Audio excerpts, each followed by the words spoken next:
Preston Hall was originally built in the late Georgian period. Much of it still exists today, the original building, with some Victorian additions. Its owner was David Burton Fowler, who bought the land in 1820.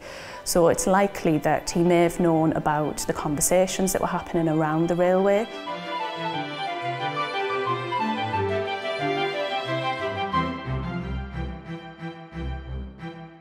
So this first document, it kind of outlines the people that were opposed to and who agreed to the railway, because not everybody agreed to the railways, despite the fact that obviously we know how useful they are today. And interestingly, later on in the document, you see some people starting to change their minds. So they initially agreed, but then later on are opposing it.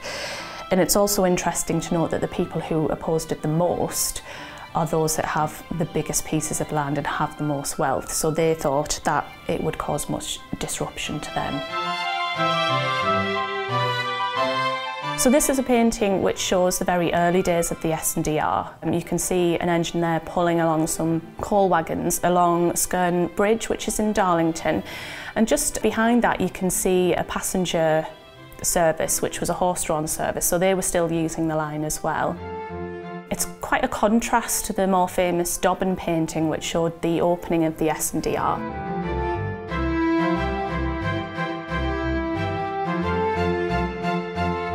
So this is Marshal Robinson Fowler, who inherited the hall from his great-uncle David Burton Fowler.